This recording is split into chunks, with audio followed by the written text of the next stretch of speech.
2004 through 2011 Ford Focus wheel bearing and hub replacement. I'm Brian Eslick from How To Automotive, and I'm going to walk you step by step through the process of changing out the wheel bearing and hub.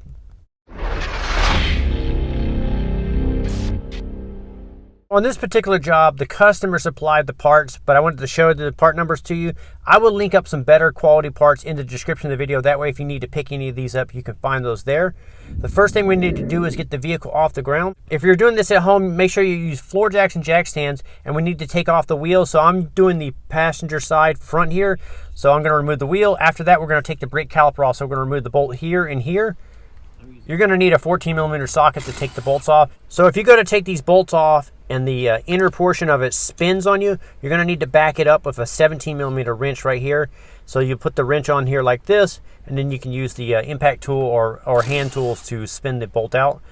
So now you can use a flat blade screwdriver and kind of give the caliper a pry and pry it off the pads. If there's a lip on the rotor, it may get stuck. And what you can do is put the screwdriver in between the brake rotor and the pad and give it a slight little pry inwards, and that'll press the piston in a little bit, and then you should be able to take the brake caliper and pry it off. For right now, I'm going to set the caliper on top of the suspension like this. We don't want it hanging from the hose.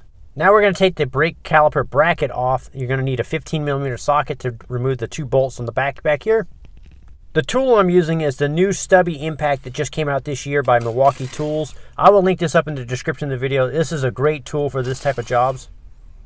So I left the pads in the carrier right here. If you're changing the brake pads out, you can go ahead and pop those out. Or if your brake pads are in good condition, you can go ahead and leave them in there, and we'll just slip it back on later on when we're done.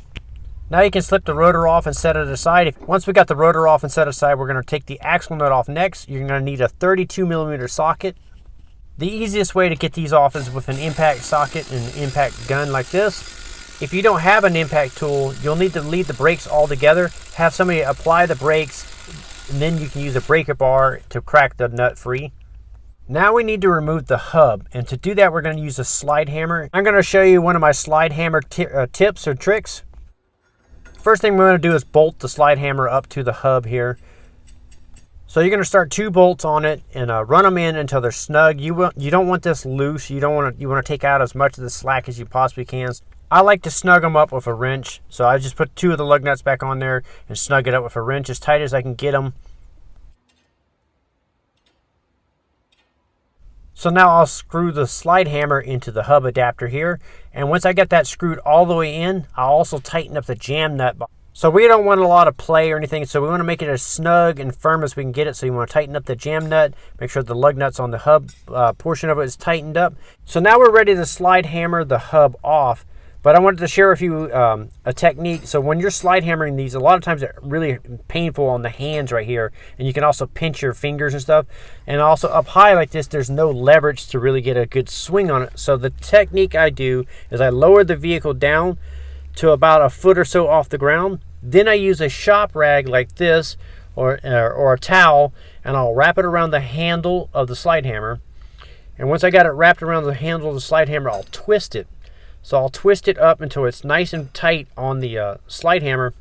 And now what I'm going to do is I'm going to use the towel, and I'm going to slide the slide hammer back portion of it back using the towel. I'm going to whip it back as hard as I can, and this will create a lot more force and also will not hurt the hands as you do this. So as you can see here, 3 whacks and it came right off. So since we're replacing the hub and the bearing, we don't need to worry about getting the inner portion of the hub off. Now we're going to work on getting the lower ball joint pop free. You're going to need a T50 Torx bit and then a 15mm socket or wrench to remove the nut. To make quick work of that, I'm going to use my stubby impact here. I'm going to buzz this off, and then you can pull the bolt out. Now with a pry bar, you can pry the ball joint out of the spindle here. Possible that the ball joint will be stuck, and you may want to use some penetrating oil on it. We also need to go ahead and remove the outer tie rod, so we're going to loosen up the nut here. I like to loosen the nut up and then screw it back on a few threads. And then with a hammer, we're going to strike the end of it right here, and that'll pop it free or jar it free. We put the nut back on so we don't accidentally hit the threads and damage them. So now you can go ahead and take the tie rod and just swing it out of your way. Now with the tie rod pulled out and the ball joint pulled out from the spindle like this, now we're going to pull the axle through the hub here. The way I did it was just use my thumbs to push it through and then pull the strut towards you, and then you cock the axle off to the side like this, and it'll pop out. There's just enough room to get it to pop out. So now we're just going to push the axle off to the side. Now on the inside of the bearing, there's going to be a snap ring. We need some snap ring pliers here to get this large snap ring out. So we're just going to squeeze the snap ring pliers and pull the snap ring out.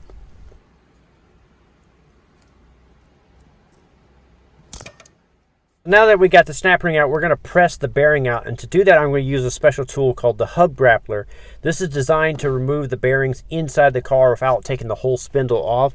So what we're going to do is find the proper adapters that need it to press the bearing in and out. And I'll walk you through those steps. I also will link this tool up in the description of the video. If you don't have a tool like this, you'll have to take the spindle off completely and press it out in a press. So we're going to find the adapter that fits around the outside of the O-ring. We want the bearing to slide through and into that sleeve, so we're going to press from this side. So now we're going to find a cone that fits directly on the outer lip of the bearing here and fits just smaller than the hub. And now we're going to put the adapter here on the back side that fits in there. It's like a cone shape. Then we'll slide a large bolt that goes through the middle of it. We'll put the nut on it, and then we'll screw it in until it centers everything up. And once it's all centered up, then we'll put a 1 1/4 inch wrench on it, and then we'll use a 1-inch socket on this side here, and we're going to tighten this up with an impact gun. And as we tighten this up, it's going to pull the bearing through the hub. And I'm using the Milwaukee Tools M18 Fuel mid-torque impact gun. This is a 1/2 inch drive one. So as we tighten the bolt, the bearing is going to slide into the sleeve that we have on the other side of the spindle here on the impact gun side.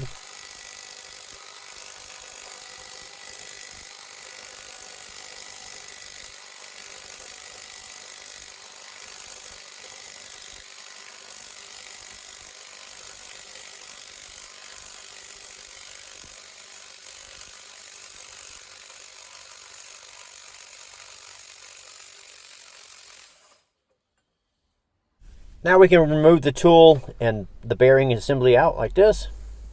So this is what your spindle is going to look like once you get the bearing out. And the old bearing is going to be inside the sleeve right here on our tool. So we can go ahead and disassemble this. Now you can clean up the inside of the spindle here. You can use WD-40, a little light sandpaper, emery cloth, and scuff that up. And then after that, we're going to install the bearing. So this bearing, the brown seal, it has the writing on the outside, goes outwards like this. It probably wouldn't matter, but this is how I'm going to install this. So we install it into the spindle here like this. Now we're going to set up the hub grappler to press this back in, or pull it back in is actually what it's going to do. So now we're going to find a sleeve that goes on the outside like this. It fits on around the outside. And we're going to put the cap on it like this. Then we need to find an adapter that's the exact same size as the bearing here. So we want to press on the outside of the bearing, not from the center of the bearing. So we want to make sure that this cone is the exact same size and diameter. So now I got the bearing back in the spindle. I got the adapter that goes on the outside of the bearing on there. I got the bolt through it, the sleeve on the outside now, and then the cap on it. And now what we're going to do is tighten this bolt on this side and hold it with the 1 1/4 inch wrench, and this is going to draw the bearing into it. Now as you're drawing this bearing into it, you want to listen for a tone change. So as the bearing slides in and it bottoms out, the sound of the impact tool and the way everything is going in will change, and you'll hear the difference, and that's how you'll know when you're fully seated in there.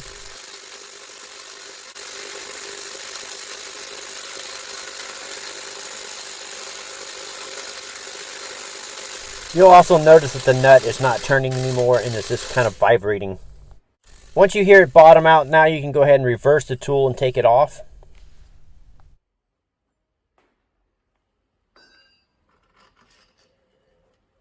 Now you're just going to make sure that your bearing is fully seated. If it's fully seated, then you can go ahead and put the snap ring on the back side back in.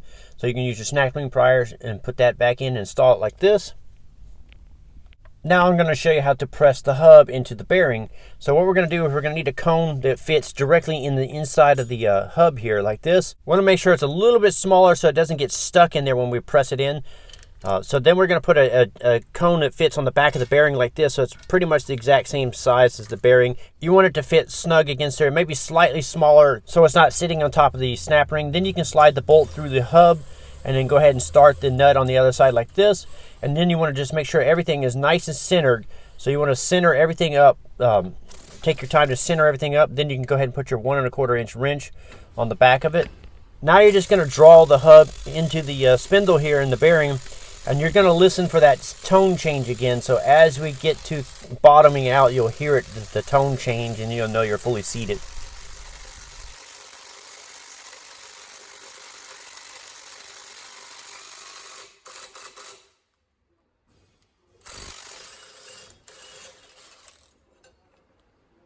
Now we can take our axle shaft and stab it back through the new hub and bearing here. When I was doing this, the ball joint was kind of in the way a little bit, so I had to use a pry bar to pry the lower control arm down a little bit, and then wiggle the axle through the spline of the hub here. So the pry bar is hooked into the lower control arm, and I pressed it down and I tucked it under my armpit and held it with my body weight downwards, and then I used both hands to wiggle the axle through. Now we can go ahead and pry the control arm down and start the ball joint. You want to make sure that this heat shield is on the ball joint here. So I got the heat shield lined up and the ball joint lined up in the bottom of the spindle here. And what I ended up doing was kind of taking my pry bar out and then just pushing the whole spindle and hub inwards a little bit, and that helped line up the ball joint a little bit better, and it popped right in. So now I'm going to put a little bit of red thread locker on the bolt and slide the bolt through the ball joint here, and we're going to tighten this up. The thread locker prevents the bolt from vibrating loose and coming back out. So I'm going to use my T50 Torx socket here to hold it, and then I'm going to use my impact tool with the 15mm socket to run it in until it's snug, and then we're going to switch over to a torque wrench and we're going to torque this down. So we're going to torque this bolt at 63 Newton meters, or what it translates to about 48 foot-pounds.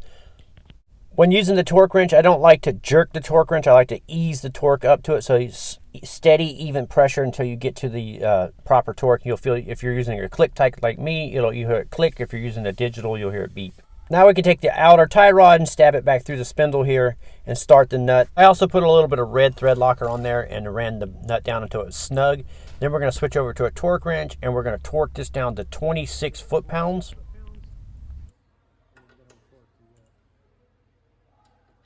Now that the tie rod's installed and torqued, we're going to start the axle nut and we're going to run this down until it's snug, and later on in the process I'll show you how to torque it.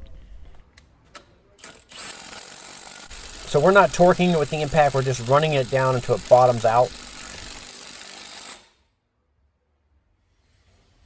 Now that the axle nut is snugged up, we can go ahead and install our rotor. I'm putting on new brake parts here.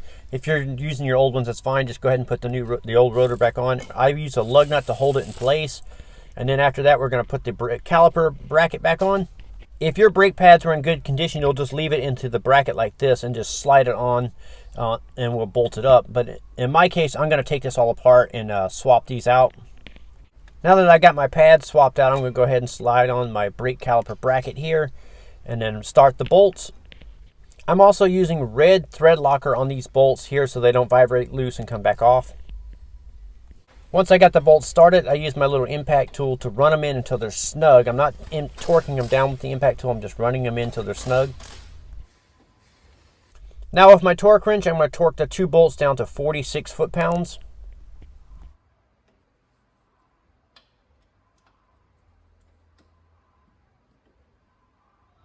If you're reusing your old brake pads, the caliper should just slide back on, but if you put new ones on, you'll have to press the piston back into the bore of the caliper, and then you should be able to slide it on. Now I'm going to put a little bit of blue thread locker on the caliper slide pin bolts and go ahead and bolt the caliper back up to the bracket.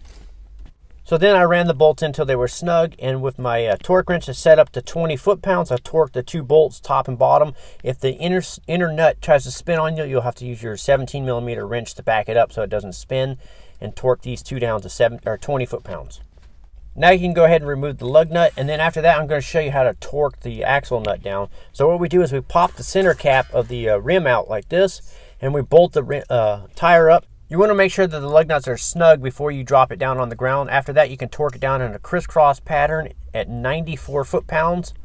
Once the lug nuts are torqued down, then we're going to set up our torque wrench to 199 foot-pounds, and through the center portion of the wheel here, we're going to torque the axle nut with our 32mm socket. So now you can go ahead and torque the axle nut. One other note is the transmission's in park and the e-brake is set so the vehicle doesn't roll.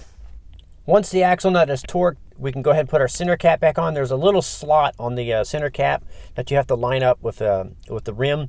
So line that little slot up with the rim right here, and then you can press the cap back on.